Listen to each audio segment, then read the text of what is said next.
What's good? It's your boy Fanon. We're going to talk about two things this morning. One is funny and one is sad. The funny one is that Amir Khan has called out Errol Spence Jr. and said that he's an ideal opponent. That's the funny one. And the sad one is that Mikey Garcia said that he doesn't think Terrence Crawford versus Errol Spence believes it might not happen because of politics, and wonders whether or not Bob Arum would allow that fight to happen. So then that's the sad one. And to be honest, sad, but I do believe true. So, first of all, thank you for people that have subscribed lately. Hit the subscribe button. I want to do more live streams. I'm doing for every 2 videos that I'm going to do a live stream. And the best way to get the live stream notification of the live stream is to subscribe and hit the bell icon. We usually have really good conversations, and it's a great opportunity to answer questions about this video and other things real time instead of through the comment section. Even though I will go through the comment section and I reply to those pretty religiously. So with that aside, and also hit up the Twitter. I'm gonna tweet the articles that I discuss in these videos out to the people that follow on Twitter. Now, with that said, let me get to the Amir Khan comedy. Oh my God, man. Amir Khan is delusional, my man. Delusional. Okay, Amir Khan, Spence's ideal. I have 100% record with Southpaws. By Radio Raheem. Shout out to Radio Raheem. Former world champion Amir Khan, 31-4 with 19 KOs, has some very big targets on his mind. Khan is scheduled to return to the ring on April 21st against Phil Logreco at the Echo Arena in Liverpool. The fight will be the first for Khan in nearly 2 years. He was last seen in the ring back in May of 2016 when he moved up to a catchweight of 155 pounds and suffered a brutal knockout at the hands of then WBC middleweight champion Saul Canelo Alvarez. At the moment, the welterweight division is fully loaded with talent. Some of the players include IBF champion Errol Spence, WBA, WBC champion Keith Thurman, WBO champion Jeff Horn, Terrence Crawford, Sean Porter, Manny Pacquiao, Danny Garcia, and several others. Khan wants to make a statement in his return to show his worth in a packed weight class. I'm not going to say where I belong in the welterweight division. I'm going to let this next fight show where I belong in boxing. There is no point in saying that I belong here or I belong there, that I'm the best or not the best. In time, you guys will see for yourself, Khan explained to BoxingScene.com. I'm 31. I'm at the peak of my career now. I've done it many times before. I've had losses and came back. A lot of people will always put me down and say, Kamir is no good. He ain't got a chin. But look at the last fight. Even though I got knocked out by Canelo, who was a lot bigger and stronger than me, and who is a great fighter, he would have knocked out any welterweight with a shot like that. Also, I was doing so well boxing him that before that and winning on the scorecards. I was boxing well. It was one of those things where you get caught by a bigger guy. I'm not going to say where I belong in the welterweight division. I'm going to let you guys tell me where I belong. And Amir Khan believes the 2 biggest players at the weight, Spence and Thurman, would be ideal fights. I believe their styles match up very well to his. He believes their styles match up very well to his, and revealed that he is very confident in his ability to contend with the southpaw style of Spence.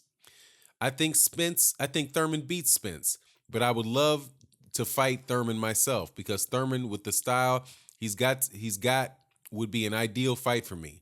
And also a fight with someone like Spence would be ideal for me because he's a southpaw and I have a 100% record against any southpaw. No southpaw has ever beaten me, Khan told Boxing Scene. Okay. Man, this dude is out of his mind.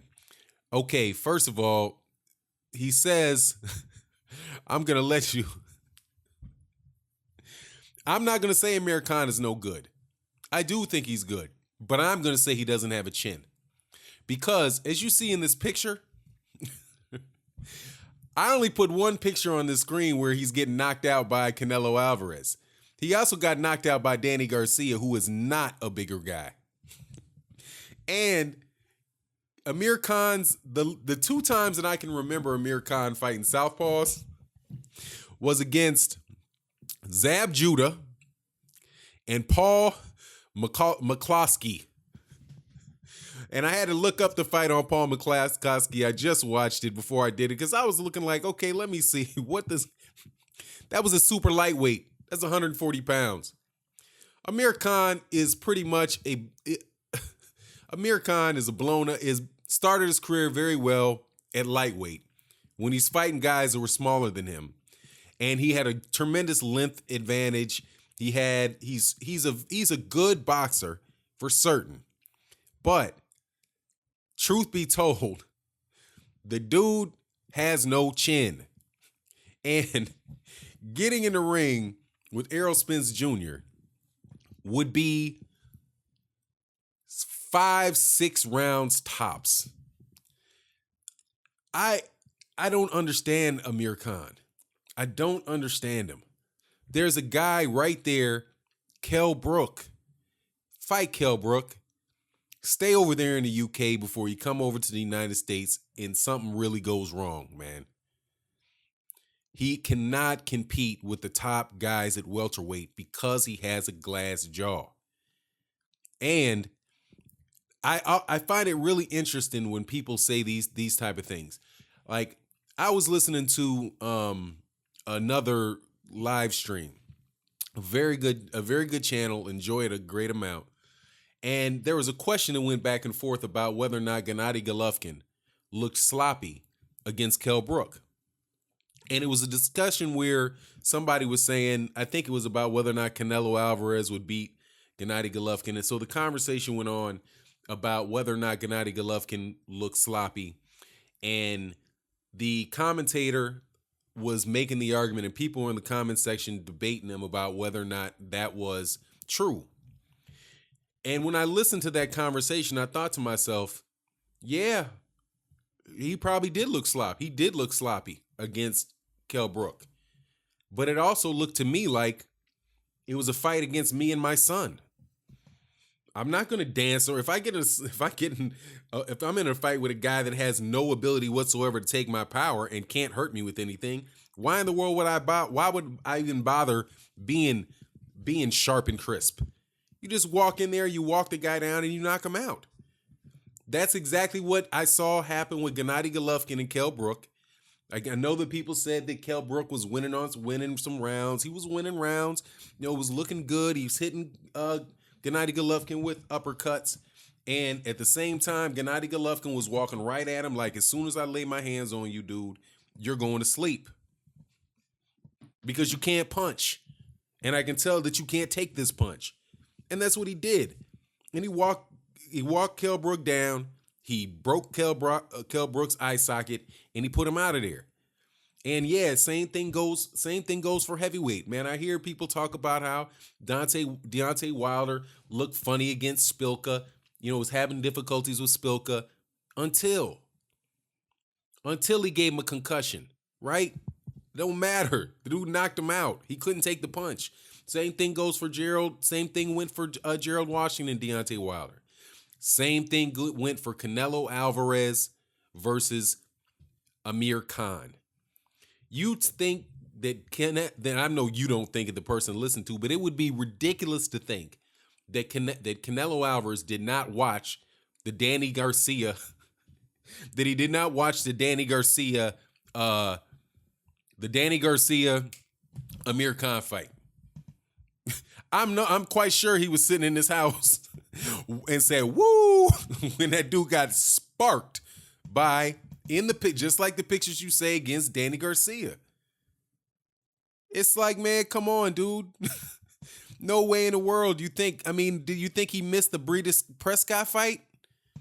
People didn't see that you got knocked out by Breedis Prescott at lightweight. He got knocked out against a guy at 135 pounds. He got knocked out by a guy at 140 pounds. He got sparked by a guy at middleweight. He's got knocked out in every weight class except for welterweight. That's the only weight class that he has not been knocked out in yet, that he's fought in. Let me go back just to see, because dude is comedy, man. He's comedy. He started at lightweight, yeah, and he got knocked out by Breedis Prescott at lightweight. He got TKO, but knocked out by Danny Garcia at 140 pounds, and then he fought.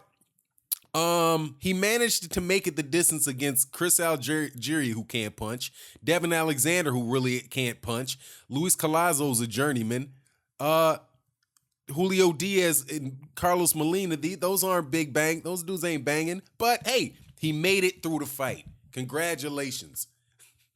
But I tell you this for sure: if Amir Khan gets in the ring with Errol Spence Jr., he will have been knocked out brutally in every weight class the guy has ever fought in.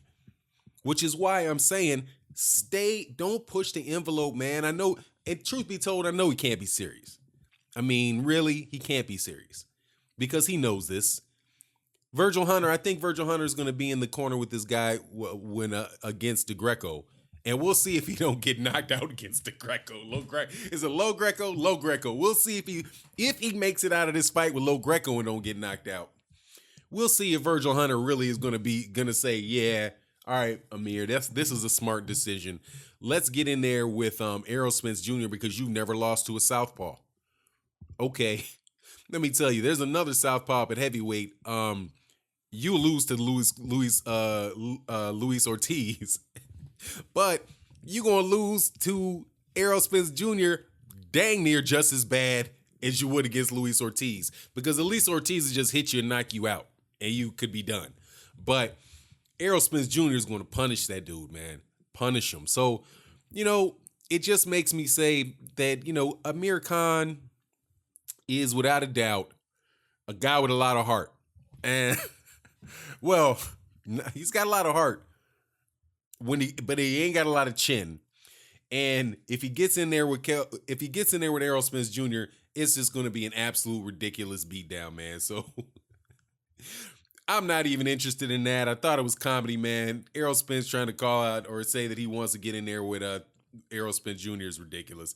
Now, him wanting to get in with Keith Thurman, yeah, he wants a shot at the belts. That's what he's supposed to say. But he needs to keep himself over there. Stay over there on the other side of the pond, man. Stay over on the other side of the pond, because I'm telling you, these guys at welterweight would just be drooling to knock you out. I'm telling you, I don't think he could get out. I don't think he'd get out of wake. He might have a hard time getting out of wake against Adrian Granados. I mean, his chin is just that fragile. And like I said, when people know you don't have a chin, they're not going to play around with you, try to jab, do all that stuff. They're just going to come in there. And they're going to knock you out. And that's what has happened on multiple occasions. You're going to jump up in there. You're going to jump up in there and get caught. But with Errol Spence Jr., really, he's going to knock you out because he's going to beat your body half to death. And there ain't no way he's going to survive that. Now, that's the funny one.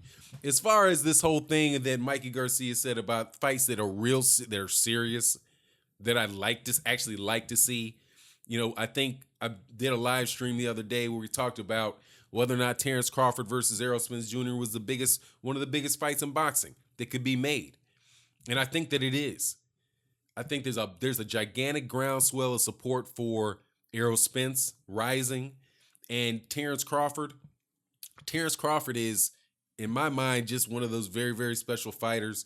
I think he's going to have an opportunity to prove that against. I think he's going to have to show it again against Jeff Horn, provided that, something funny doesn't happen. That funny doesn't happen in that fight.